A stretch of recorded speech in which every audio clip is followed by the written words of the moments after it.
ప్రజలకు ఉపయుక్తంగా నిలిచే అభివృద్ధి పనులను సకాలంలో పూర్తి చేయించేందుకు అధికారులు పగడ్బందీ పర్యవేక్షణ జరపాలని నిజామాబాద్ ఎంపీ ధర్మపురి అరవింద్ సూచించారు. ఎంపీ అధ్యక్షతన జిల్లా అభివృద్ధి సమన్వయ మానిటరింగ్ కమిటీ సమావేశం జరిగింది. Nizamabad urban MLA Suryanarayana, Armoor MLA Paidi Rakesh, collector Rajiv Gandhi Hanumanthu సహా పలువురు ఉన్నతాధికారులు పాల్గొన్నారు. కేంద్ర ప్రభుత్వ నిధులతో వివిధ శాఖల ద్వారా చేపడుతున్న సంక్షేమ అభివృద్ధి కార్యక్రమాల ప్రగతిపై ఎజెండా అంశాల వారీగా సమావేశంలో చర్చించారు. ఆయా ప్రాంతాల్లో చేపడుతున్న అభివృద్ధి పనుల్లో తాత్సారం జరుగుతోందని ఆరోపించారు. అడవి మామిడిపల్లి వద్ద రోడ్డు నిర్మాణంతో పాటు ఆయా చోట్ల రహదారుల నిర్మాణ పనులు మందకొడిగా సాగుతున్నాయని చెప్పారు.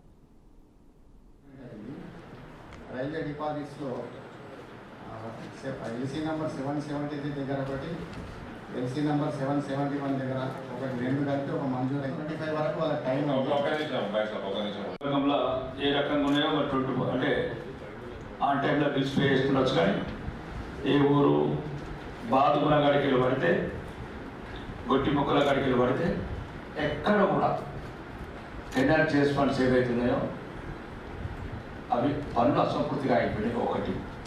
రెండోది ఏంటంటే ఏవైతే ఎన్ఆర్జీఎస్ కింద రోడ్స్ చేశారో, డ్రైనేజ్ చేశారో అవి బిల్స్ రావట్లేదు అంటున్నారు. మరి సెంట్రల్ గవర్నమెంట్